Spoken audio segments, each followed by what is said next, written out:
Welcome to HVAC Success Secrets Revealed, a show where we interview industry leaders and disruptors, revealing the success secrets to create and unleash the ultimate HVAC business. Now your hosts, Thaddeus and Evan.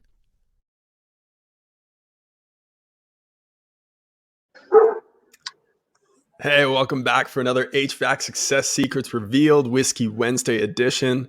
We have good conversations with good people, and any good conversation worth having is worth having drunk. So cheers, gents. Welcome, Devin, to the show with your near beer. We appreciate that. Yes. Yeah, I need to apologize right away.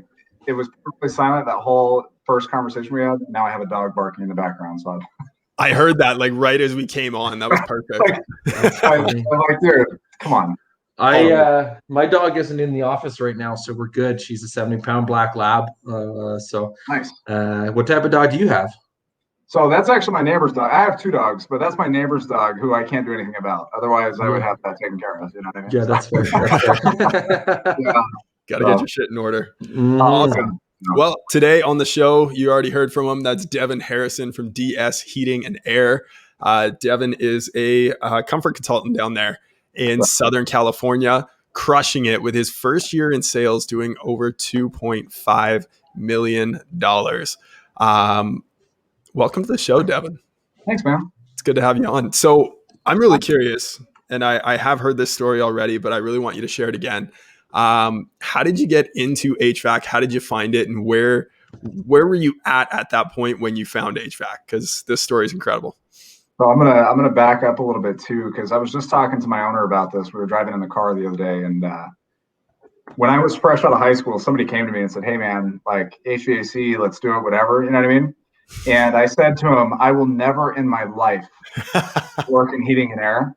I also told somebody else, "I will never in my life live in the desert." I'm in Lancaster, California. And then I also told another job opportunity, "I will never live in Southern California." There you go. So all three ended up taking place. It's a real thing.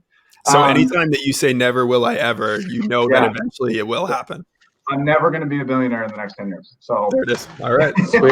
That's what's not going to happen. You heard it here first, folks. You heard it here first. Yeah, right.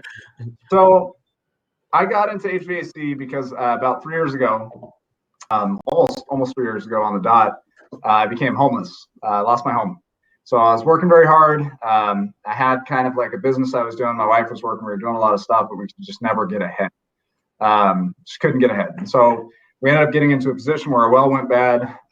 Drinking water became like, unable to drink. And it was just too much to be able to live there. And the county deemed it unlivable, basically. So it was like overnight, bam, homeless. Have fun with your two kids, your wife, and your two dogs. Wow. You know what I mean? So we had to adjust very quickly. To be honest with you, I got pretty depressed. I moved down to Lancaster, California, August of 2018. It was August 1st of 2018. I was applying to jobs. I was going to interviews. I was doing whatever. And the first job I was able to get was as an appointment generator for here at DS Heating and Air. So, it was part-time. It didn't pay very good. It was just kind of like, this is what you get until you can find something else. So I enrolled in the local college. I was going to school here, and something just happened one night, man. I'm going to be honest with you. I was crying to myself, dude. You know what I mean? Just like having a tough time. And I was like, you know what? Fuck it. I'm going to be the best that I can be at this position, and just do the best I can and try as best I can to make a full-time income. Because now I have my wife, my two kids, my two dogs, and I'm living in a freaking bedroom. Like, you know what I mean? Very humbling experience. So in 8 weeks, I had accomplished what the other 4 or 5 of them had done in the 12 months prior. So in doing that, and it resulted in a lot of sales. So not just appointments, but it resulted in sales and actually revenue being driven through the company. Going through a local department store, basically like, "Hey man, you want AC?" That's essentially how it started, right? And then it evolved a little bit. So after about 8 weeks, they asked me to run that department. I said, sure, I'll teach everybody what I'm doing. I actually bumped up everybody's numbers. I had a pretty decent ability to coach some people on how to do it. And then the owner came to me after I'd say about 12 weeks with the company. And he said, "Hey man, I need a service manager." And the first thought that went through my head was like, what the fuck does a service manager do, right? Like what? Like, I've never handled the tools before in my life. How am I supposed to be a service manager? Dude, I'm like, dude, my knowledge is like righty tighty, lefty loosey, right? That's how it goes, right? Yeah, that's Yeah. it. You nailed it. And then you're like, okay, which way is left? And you got to put your fingers up like this to spell Yeah, the L on the I'm left serious. hand, right? On a serious note, though, like I literally, like in the 12 weeks, I kind of read about what AC does and like kind of knew. I took a fascination indoor air quality. I got excited about that, and that was usually how I got appointments. That was talking about indoor air quality. But so I was like, sure, fuck it, right? I'm gonna actually make a full-time wage with a full-time job and show up to work. This is great, right? So ran the service department, went to various classes, read a bunch of books, and figured out how to operate pretty well. Our average tickets were like 250 somewhere in that realm, and we got them up over $500. Right now we got crazy tickets. Our guys are fantastic. I still handle a lot of the trainings, meetings, and stuff like that, even being in the comfort advisor role. That's fair. Really quick. What's your average ticket? My average ticket for service or for sales? For sales, for changeouts and For installs. sales right now, I'm actually, since Jason's podcast, I've been over 20 grand. Nice. Yeah. Nice. So Cool. I'm doing okay. All right, we'll continue back on your story. I wanted to interrupt you. Yeah. So anyhow, so I was helping bump their average tickets up. I was doing ride-alongs. I helped write and develop our in-home process, from like parking the vehicle to walking in and doing stuff like that. And I had a lot of help from various companies and trainers and people I reached out to from other companies and said, hey man, like help me kind of formulate something, right? Because when I started in the service manager role, nobody had ever done the job at the shop before. They never even had a real service manager, so nobody knew. Like, even the owner, I think, secretly didn't know exactly what the service manager was supposed to do. So he's like, "I'm going to grade you on something I don't know. Figure it out, right? Sink or swim."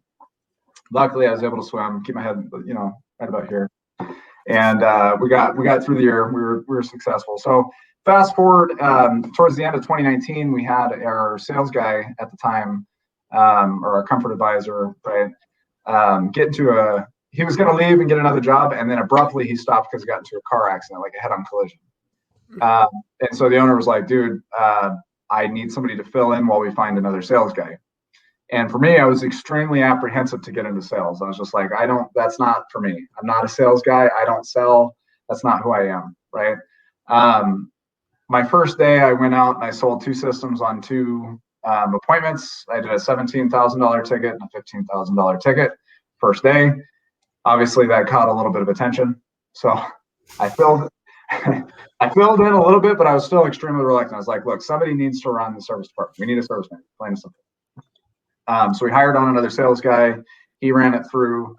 Things weren't working out. So in April of 2020, I took over the sales department.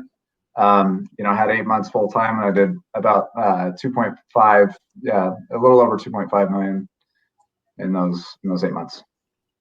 Wow. That is a story. Wow. Thanks, man. No worries. So let me ask you this. I mean, so 2.5 million in your first 8 months. I mean, what did you do? What was the grind like? Like, what was, is there any specific things that you did different or that separated you apart that got you to do the 2.5 mil in 8 months? Honestly, I think being so apprehensive as I was to getting into sales, because I didn't want to be a sales guy, was what was so beneficial for me. Because every home that I went into, and this is just for mindset, this isn't even like skill set, because my skill set came later. I had my struggles plenty, right? And I still struggle here and there. But going into it, I always went into it with the mindset of like, I just want to help you. Like, what do you need? And I still do that with my customers now, where like we build all their options together. I don't just like go to the truck and build options, write them out, and come in and do that. We have a dialogue going back and forth. Like, let's pretend money doesn't matter, and let's just go through, right? What you want? What do you want? And if they're like, dude, I don't want anything over 20 grand, I'm not going to design, all the options over 20 grand. I might have one just for fun, like, hey, look, for funsies, and then, go through the rest of our options. But I think what I do differently that a lot of people could learn from is just listen to all the people who are successful, right? Like Jason Walker, listen to him. Weldon Long, listen to him. Joe Crisera, listen to him. Grant Cardone, who's not even in the industry, listen to him. Take what works for you and bundle it into one process that works for you. And don't think about the money, think about the person in front of you. Do the right thing, the money will come. Love that. Do the right thing and the money will come. I had an old boss that said that to me once. And he's like, do what's right, not what's easy. Because when you do what's right, and okay, it may seem harder at the time, the rest will be better for you down the road. But if you take the shortcut, well, you're going to fuck yourself, right? It's going to be a lot more difficult, after the fact. So, love it. So 100%. Well, with that then, so how is it that you're like, let's say you're running into a customer who has never bought HVAC before, they've never spent the money on it. How do you frame it for them then that they could be spending $20,000 today when they thought it was only going to be $5,000? What's funny is that has evolved like so significantly, and I'm still trying to figure out the best way. I don't have the best way for that yet. What I try to gauge it on is, what type of customer do I have in front of me? Do I have a driver? Do I have an influencer? What type of person is this? And how are they going to respond to things? If it's a driver and they're just like straight to everything, I'll just hit them right when I walk in there. Like, hey man, this thing can be anywhere from 10 to 40 grand. What do you want? Where do you want it to be? You tell me, And usually, oh my God, that much money. I'm never going to spend that money. I'm like, oh, I agree. Because you don't know what you're getting. Like, let me show you why it would be worth something like that. I'm like, but don't worry, I'll design it to about 39,000, so you're happy. That's good. That's the response I get usually is a chuckle, like, yeah, fuck you, that's not going to work. But now we're kind of over that, and they have something to think about. They have a window that's realistic to think about. And I'll just design it to what they want. And when I do a presentation and I say, hey, it's this much money, and they're like, it's just way too much. Yeah, I agree. So what are you going to do about it? Yeah, it's a lot of money. Do you want to just get rid of this one? I mean, what do you want to do? And usually they're like, well, I mean, I like all this. Well, good. What do you like about it? We just kind of have an open dialogue. And I'm like, look, you don't have to do any of this. We can take all this out and do something completely different. But this is the system that you designed for yourself. So, what do you want? Mm-hmm. Love that. Yeah. I love that it's like the opposite of commission breath. Yeah. When you're so desperate for a sale that every customer can smell it on you. Totally. Yeah. Right. And I'm not going to lie to you. I've been there. Totally. Because you're like, shit, I need money. Like, it's February and this sucks. Right. Yeah. But, I love that commission breath. That's good. So let's throw in the random question generator. I know we're chatting this beforehand, and you're like, fuck it, throw it in randomly. I'm like, okay, cool. So except for I deleted the window with the random question up, so I'm going to go by memory. So what is more important to you, a great car or a great house, and why? Great house. Yeah. And why? So the reason the great house is better. Well, one, a car, like I drive back and forth, whatever. That's cool. But that's a very selfish, like, look at my car. Yay. You know what I mean? Yep. I think a great house is like where you live. It's where your family is. It's like, that's what I'm trying to build right now is a great house. That's like my vision is to get my family into a great, secure home with things to entertain them. Like I have a trampoline and a pool now. My kids can actually like go outside and entertain themselves during the quarantine, which is very important to me, right? That's a no-brainer for me, dude.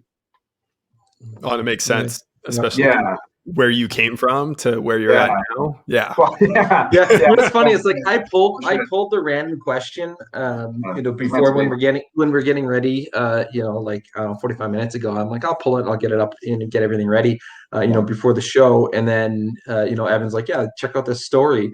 And then your story. And it's just like, you know what? I mean, maybe I should have changed the random question, but at the end of the day, I mean, it is, home is what you make it, right? And so obviously having a great home and a great life, that's why, well, if you ask somebody, why, Evan and I do our thing and what's our bigger purpose and our greater vision behind that. And I know you mentioned, we chatted a little bit of that before we got rolling, but, our bigger purpose is, and it kind of sounds like a silly cliche to use, but the sun is the sun and the earth, right? The sun is our family and it's our life, and the earth is our business, but the earth revolves around the sun, and the sun gives everything to earth. And so when you look at that, we're creating our vision to have our business revolve around our lives.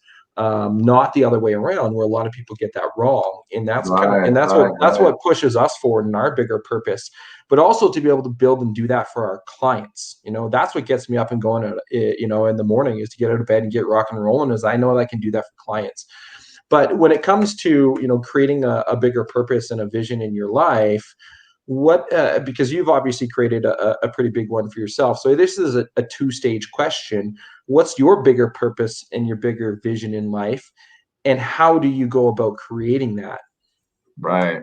That's a solid question, man. I'm digging your questions. You guys are I'm impressed, to say the least. So, okay. My vision in life is really just to give my children and my family, one, security, right? I mean, obviously I want to have security for them, but that's something that I'm establishing currently. But what I want is a platform and guidance and pathway for my kids to be free. And by free, I mean free of fear for money or home or whatever, the ability and capability to do what they truly are passionate about and want to do, and be able to take care of, medical bills. I mean, it all revolves around security and just offering them the platform to do a lot of things that maybe I wasn't able to do. Does that make sense? Yep. Yeah. And so the way that I'm creating that is, one, doing my best to make a lot of money and help a lot of people, right? I mean, that's just plain and simple. You're going to need that. You need money to fuel some of these things for security anyway. And I'm educating myself so that I can filter through a lot of what they need to know, right? Because I feel like when I was in school, I'm sure you guys have a similar education system out in Canada. It's probably better, but you go through school and nobody ever taught you how to write a check. Nobody taught you how to deal with money. Nobody taught you about making these payments or taking out a mortgage or what compound interest meant or any of this. And you can put yourself in a really bad situation thinking you're doing well in life. So I'm educating myself in those regards to help give them, like I said, that pathway and the tools to be successful. Nice. Love that. So no, I'm a member of a group called Front Row Dads, and their mission, their tagline is family men with businesses, not businessmen with families. And that sounds a lot in alignment with what you're sharing too. Thanks, building something around the family first, right? That's cool. So with that, then it sounds like, I mean, to come up with an answer like you just did, that's not something that you just come up with on your own without some deep thought and deep knowledge. So I'm curious, what are some of your favorite books? What are some things that you dive into? I read so many books now, dude. That's probably the greatest habit. That's the greatest habit anybody can pick up. It's life changing, just in your overall mentality. So honestly, some of the best books that I've gotten is and actually books seem to come to me at the perfect time in your life. You ever have a book that you're just God, I'm struggling with this, and it's bam, read Unfuck, right? Honestly, that was a phenomenal book. Unfuck Yourself. I was oh my God, right? The subtle art of not giving a fuck. I mean, those books, when you look at them and they're orange and you're like, there can't be anything in this that's of value. It's going to be all entertainment, but they really are. They have a deeper message about, measuring yourself and your success, right? There's a story about, I think it was Caesar, right? And he's walking through and he sees a statue of Alexander the Great. And at this time, Caesar is 26. He's conquered. He's one of the top generals. He's on his way to being, a big deal. And he breaks down in tears. One of the guys asks him, what's wrong with you? And he's well, by my age, Alexander the Great had conquered the known world. You know what I mean? And so he measured himself on that metric. So I got out of those books, I got a lot of okay, where I'm at now does not determine who I am as a person. I have a decision to change this, and I need to not measure my metrics against somebody else, but maybe the previous me, and just track growth. So that was one that those two books were really good. Extreme Ownership's really good. That's a phenomenal book. It's every decision that you make, everything that you do, if the people in your crew are doing the wrong thing, if your owner's driving you crazy, if whatever's happening in your life is your fault, and just accept ownership and figure out a way to change that. Phenomenal book. Never Split the Difference by Chris Voss. I mean, I'm reading that again, just with that, how great that book is in just communication with somebody else. Fantastic. Can't Hurt Me by David Goggins. Oh, so good. Oh, dude, like I listened to that one, which I recommend listening to that one rather than reading the hard copy. You agree? Yeah. Yeah. Well, because he entered like in the like when you listen to the audio, he'll actually interrupt the guy, the narrator, and he'll just go off and talk about it because he's in the booth listening at the same time as him. And it's just, but you don't get that in the book, right? Like I sat outside my house for like 15, 20 minutes every single time I was coming back from a sales call and be like, okay, I know I got to go in. Oh yeah, now I got to go in. Yeah. Fuck, it's so good. Yeah. You're like, dude, I can't do anything else. I'm just gonna sit here and listen. Yeah. Call into work now. Just kidding. It's a very good book though. And then after that, right after I listened to that, I listened to Living with a Seal and Jesse Eisler. Actually, a really great book because it's somebody else's experience putting Goggins' like methodology into action. Mm-hmm. And the effect and the impact that it had directly on his life. I mean, that was like, okay, it's not just Goggins being a psychotic person, which he is, absolutely. Yes. But it's like you can apply a lot of these principles and get a huge benefit. And that's proven by somebody who's already a billionaire, already like a very accomplished human being, and the difference it made in his life, fantastic. So, and there's more. I keep going, but we'll probably waste all the time listing the books. So. No, it's all good. So one question, I'm not a big reader, and I will openly admit that. So there might be some people that are watching or listening are like, well, okay, that's great. You listed off all these books. Yeah. How do I find more time? How do I get more time? How do I create reading as a habit? Is this something that you've always had? Like I used to make up my book. I used to make up my book reports because I hated reading books that much. I just made them up and I wrote like mini short stories, right? I know. Like I once told my teacher that I after like years down the road, I told him like, yeah, I used to make up all my book reports, right? They're like, really? I'm like, yeah, I either copied my sisters because they were on the computer and I found them because it was a different teacher, or I made them up myself. But anyways, I digress. You said and I could see by the language, you're shaking your head, you weren't always a book reader. So how did you go about creating the habit of reading more books?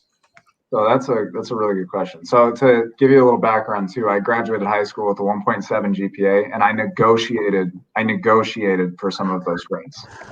Wow. Education was like never important. I think until 2019, really, education wasn't important to me. So we're coming on our second year or third year, right? Like hasn't been important. Honestly, first it just starts with like wanting to do something, right? You got to have the desire first, because I think trying to get yourself to do anything that you don't have a desire for, right, is going to be very challenging. But I just, I started by like, I wouldn't read a hard copy.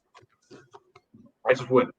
So I started by listening to books because I was like, okay, I can listen while I drive, or I can listen while I have 10 minutes, or I can listen in the shower, or I can, it's very flexible around my day-to-day and my life. So I'll start by listening. So I started there, but rather than start by listening to, some boring, like thing on economics or marketing or whatever those horrible things are. And marketing's not that boring. Economics, I will agree with. That was intentional, but you know what I mean. But stuff that you're not interested at that time. So rather than start with like books like that, I started with entertainment stuff. So I listened to like this book, Real Magic by Dean Roden. I was just like, why not? Right? That sounds like entertaining. And then I listened to like a couple other books. And then Fuck Yourself originally was supposed to be an entertainment book, but it turned out to be like a pivotal, life-changing book for me. So I would just say start by making it something fun, and then progressively get it to where it's more of a discipline. So and I did the same thing with exercise. I kept finding myself over the years, like I want to exercise, but I just freaking hate it or whatever, right? And going through that same cycle over and over again. But instead I just started playing sport, having fun. And then progressively it becomes something you take more seriously. So just basically to sum it all up, realistic expectation, give yourself small metrics, right? 5 minutes a day of listening to something fun, and then progressively build on that. Love it. Totally.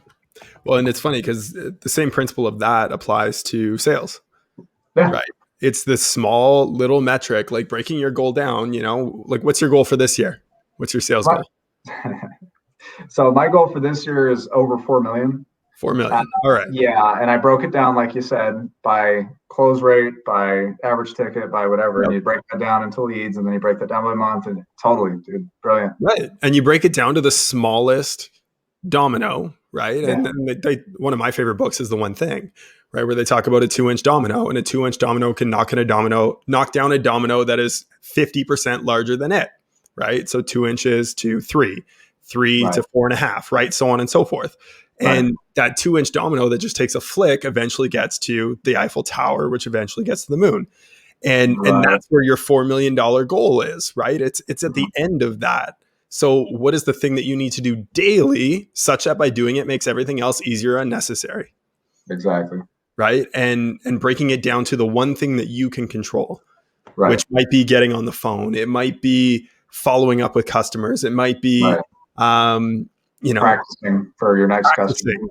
Yeah. Right? It might be working with your service team, right? And your install team, and making sure that they're on point, and making sure that you're doing their job easier so that they can get more jobs done and you can make the company more profitable, and so on and so forth. Right. Absolutely. So I absolutely love that same philosophy applied to everything. Start with the smallest thing that you actually can control. Right. Don't rely on other people or other things in order to determine your metrics. Yeah, other people and other things. If you rely on anyone else, you're screwed, dude. Totally. Yeah. Which comes back to unfucking yourself and exactly. right? Well, and that's like yesterday. Part of the biggest thing that I took from the unfuck yourself, and I know that I say I don't read a lot of books, and now I'm saying okay, I have a lot of books that I've listened to. But I've listened to a lot of them, right? Like back in pre-COVID times, we did a lot of in-person meetings, and so driving around, I'm like, well, rather than listen to the radio, although news talk radio, I would listen to news talk radio because it's current events, and then I'll actually talk back to the radio, or I put on the audiobooks, and that's where I got a lot of that. But you look at like the premise of Unfuck Yourself was, who gives a fuck about what other people think? Life changing. Plain and simple. Like, people posting on social media, right? And like, we do this, we obviously post quite a bit. That's part of what we do with part of our content generation strategy. I don't give a fuck if I get one like. I know one of our previous shows, somebody made a comment. I just ignored it, after the fact. It's like, man, you should do more of your own lives. You have better engagement on the lives. I don't give a fuck if you have better engagement on your own lives versus our own show. Guess what? People watch it after the fact, and they're going to take the value from it. Not everybody actively comments and engages, right? So removing some of that stigma from yourself about caring about what other people's opinions are can boost your morale and your own life so much better. But anyways, I digress. That's twice now I've said that. No, that's good. That's good, man. I love that. Totally. When your mom, Thad, was the only one that was watching our show at the beginning, right? Yep. Our metric was posting the show. That was it. Yeah. Right? So and that was mom, dude. Mom is winning there. I love that.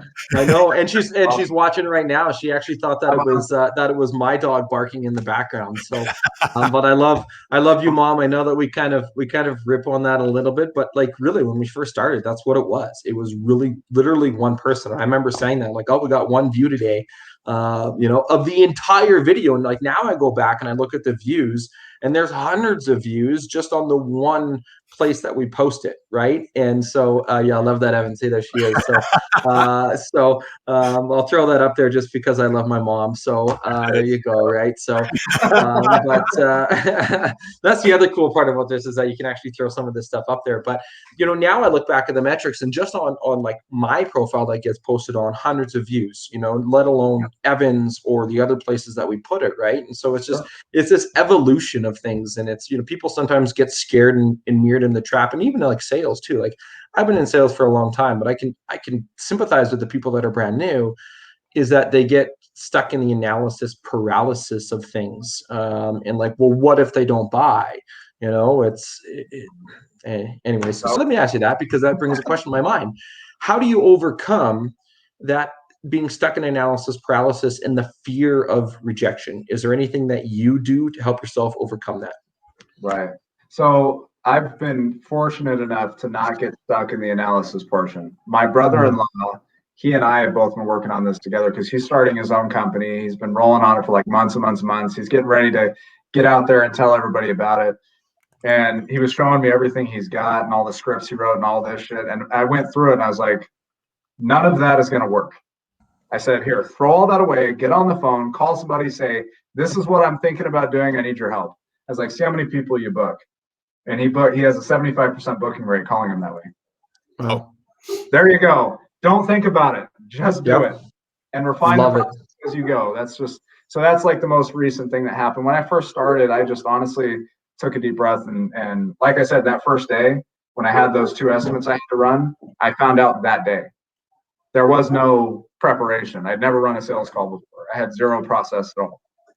And honestly, I think you just got to go in and pay attention. That's what you got to do to avoid that preparation paralysis, like you're talking about. Just get in there, figure it out, see what works, see what doesn't, and then make it an evolving process as you go.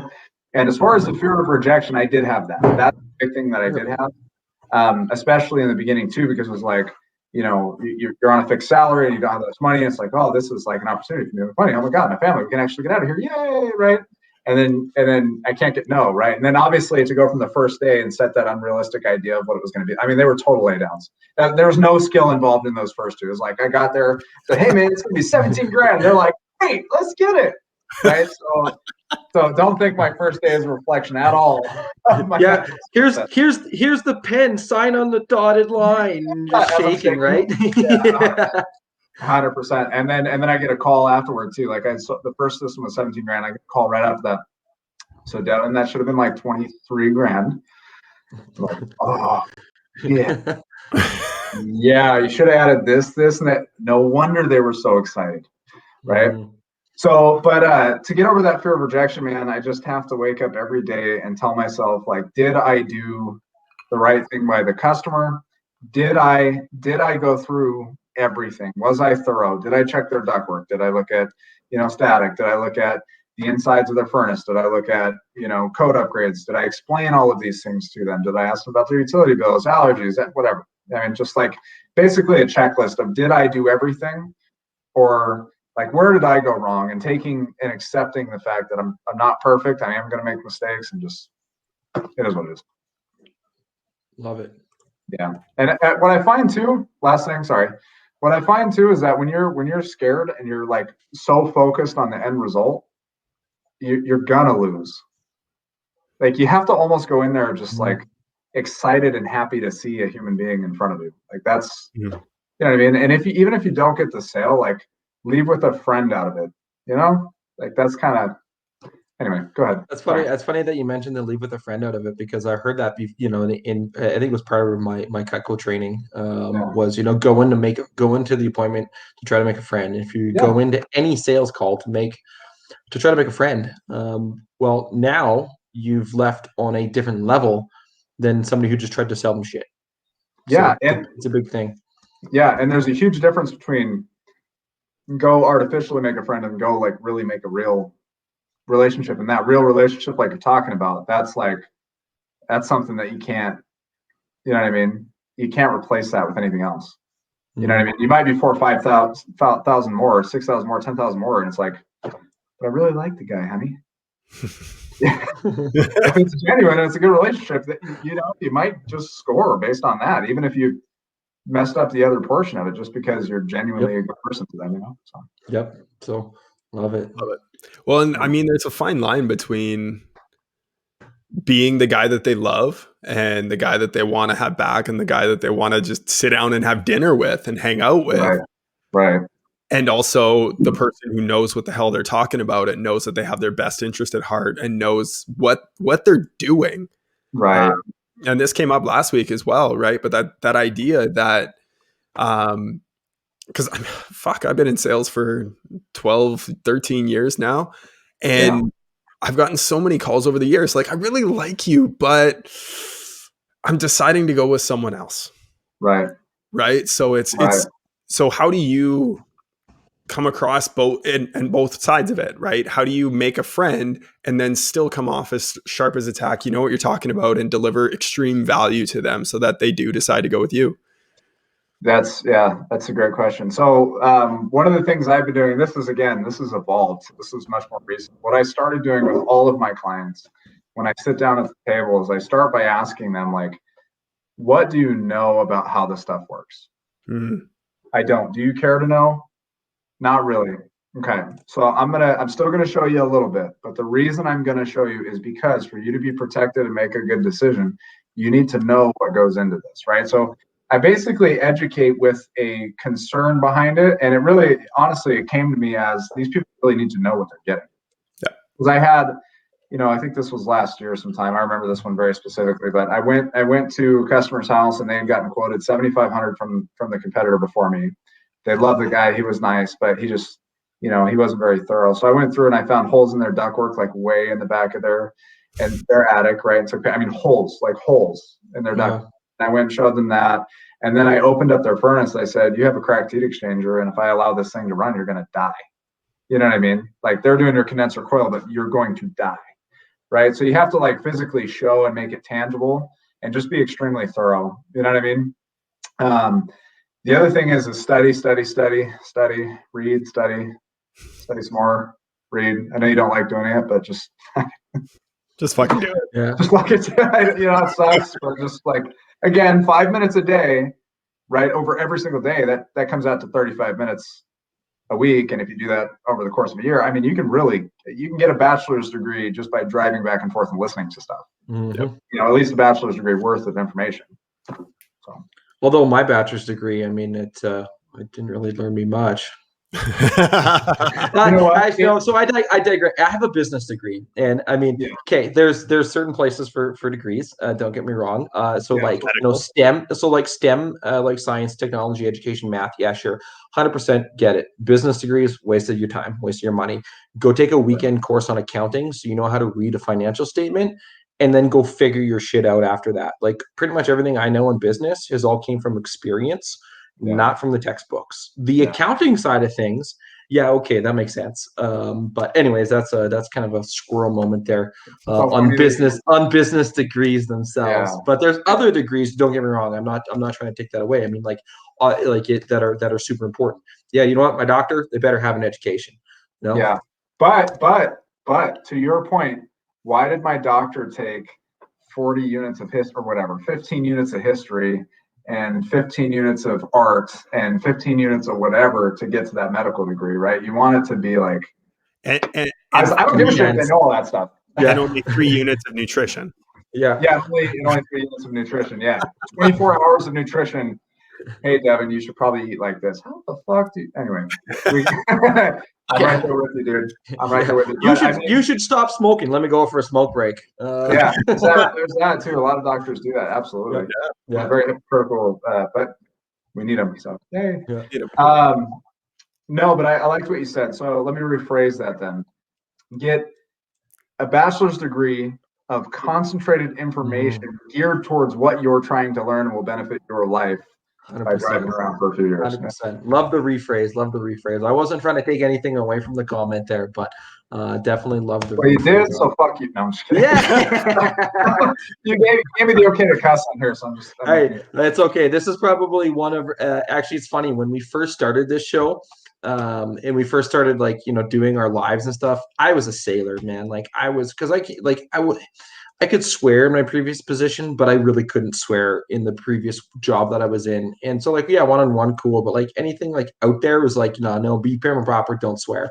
And then we came to this and I was left, right, and center. Every second word was like, fuck, right? And so it's liberating to be able to just be you and who you are. And if you want to swear, hey, you know what? Swear, let her buck. So what I love about that too is it shows a level of authenticity that you don't find in a lot of professional settings, which is huge, right? I would totally go into business with you guys just based on how authentic you guys are right now, even in this moment. I love it. So Perfect. Again, thank you for the opportunity. You guys are great. So anybody not doing business with you guys should probably hop on that pretty quick. Love the show. So when your brother gets his company up and running, you know who he's going to be calling for marketing. So oh yeah.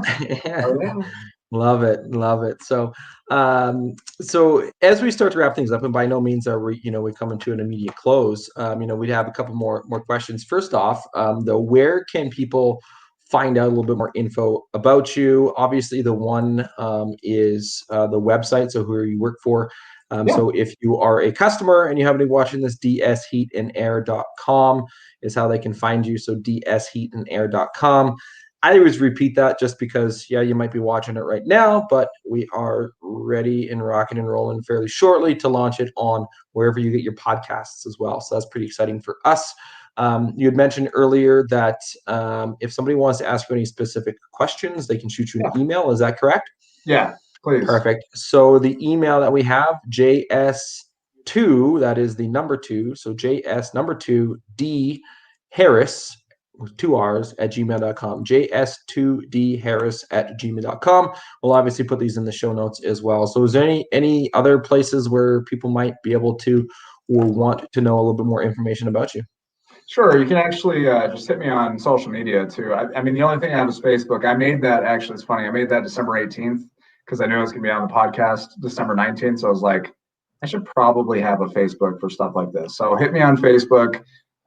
You got my, hey, look at that. You got my link there.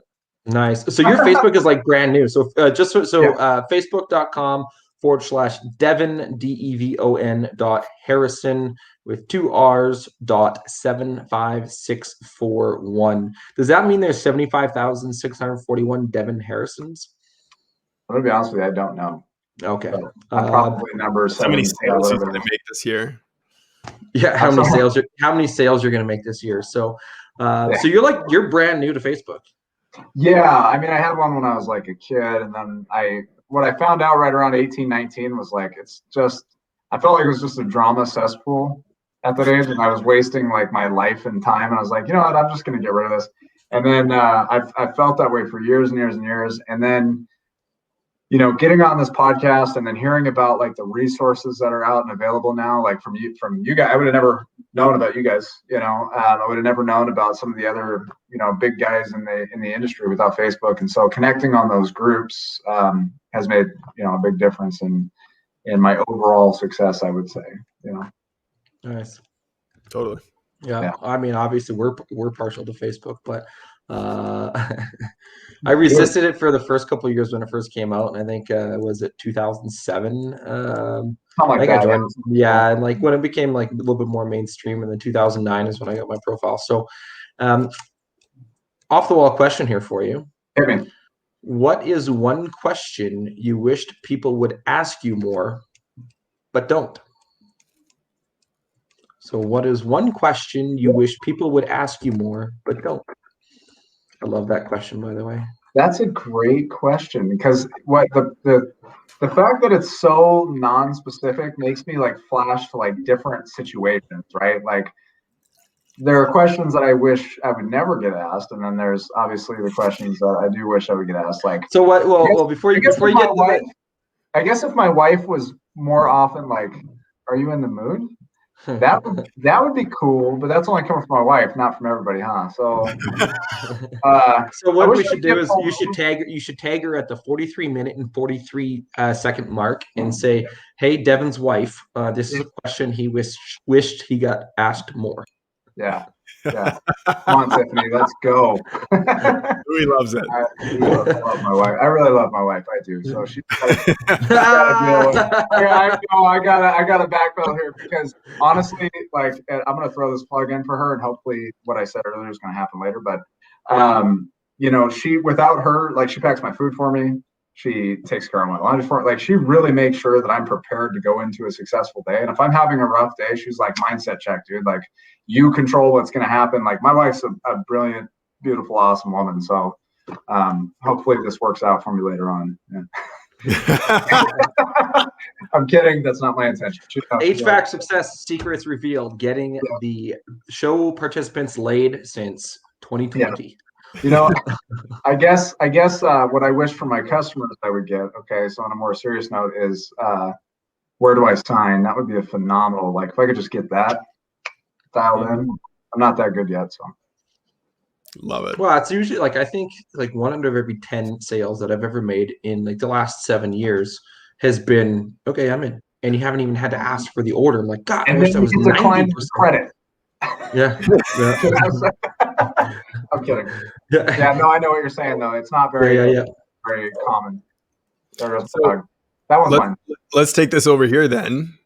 Since most customers do not say that, and most will haggle and negotiate and try and go for pricing and get discounts and all that other shit, and not just dropping their black American Express card on the counter. Ping. Had that happen before. That was fun. However, since most are not doing that, how are you handling objections? What are your favorite tips to give to, and let's even split this up, comfort advisors and service techs, since they're doing a lot of selling too. Like, what are your favorite tips in terms of questioning, in terms of ways to get around objections? How do you handle most of that? How do you get into financing, all that stuff? Right. So I actually, it's funny, I just taught on this morning. So I have this right here. I actually help coach people here and there who reach out to me for coaching and stuff like that. But I have this right here. Can you guys see this? LARIC. Yeah, Lyric. Lyric. Yep. Right? And it's like the greatest tool I've ever used ever. And this works on your wife. This works on your kids. This works on anybody you're trying to sell anything on, right? And so the first step is listen. And listening is much more active than we think. We think of it as a passive thing that we're doing. And if you ever read the book, Never Split the Difference, another good book, you'll know that listening is an active thing. We want to pick up on what they're saying. We want to hear what they really mean, right? And then what you do is you agree or acknowledge. So let's say you hit me with, man, that's a lot of money. Yeah, you're right. It's a lot of money. I agree. That's a lot of money. And then you have the R, which is repeat, restate. So basically what you're saying is, this is just too much money for you to make a decision right now. Yeah. Then you have isolate. Is there anything else? Right. And the reason I do that when I overcome objections is because how many times have you had an objection?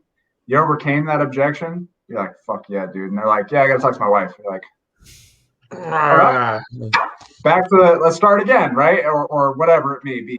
Right. You get hit with like 5, 6. You guys are volleying back and forth playing tennis. You're not having like a professional negotiation. So listen, agree, acknowledge, repeat, restate, isolate. So is there anything else? Right? At all? Yeah, this. Okay. Then we go back to step number 1, right? Where we're listening. Listen to what they're saying. Agree and acknowledge. But this time I'm going to repeat both. So basically, we're saying like this is just a ton of money, and we don't want to make a decision without your wife. Am I hearing you right? Yeah. Cool. That's all you get that. I don't make decisions without my wife either. And you can kind of jumble those first couple steps. Is there anything else? Yeah, there's this. Cool. And just follow the same process. And then when you close, you're going to hit all those objections head on, and then ask them, what do we do? Right? Another thing that I really like too, because a lot of times people are like, well, we need to talk about it. We need to think about whatever. Like if you have a couple together, it's called a porch light close. I think that's the greatest. I use that today. Granted, today I really liked the couple that I was working with, and I was on their side 100% on the table, which I always am on their side. I was going to say, do you not like most of your customers? Or? No. I love all my customers, but these ones were like, how they're like particularly special. So you're like more willing to bend rules than maybe you should. For example, we have like certain financing that we can use, and I can't use 3.99 for 10 years because of the weight that it has on, the finance or whatever. Well, so it's not even visible on my like sheet, right? On my app. So I can't even choose it as an option. So what I did was I called my finance lady and said, hey, I need you to make this available for me for like 30 minutes. I was like, come on, just hook me up. I know we're breaking rules. I'll take the heat. You're good. Just put it in there. You know what I mean? And hooked them up with the sweet finance rates. So we went from a $14,000 ticket to $20,000 ticket. You know what I mean? We made a pretty big jump because now they could afford the payment.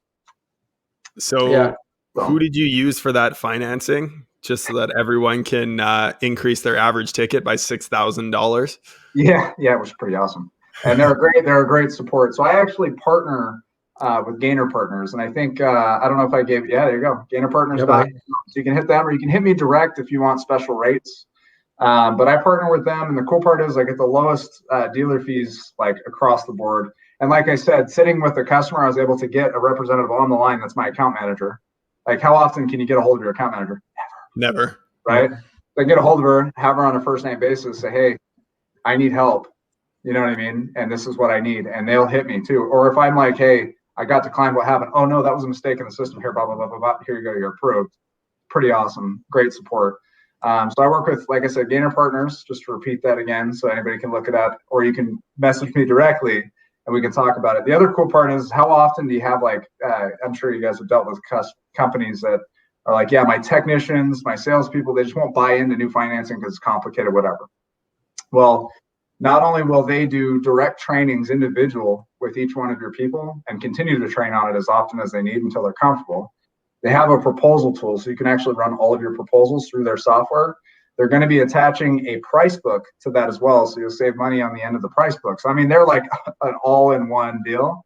Nice. And on top of that, I was able to buy Christmas presents. I was able to buy hiking gear. I was able to buy all this shit with points that I was given to act as dollars from that company as well.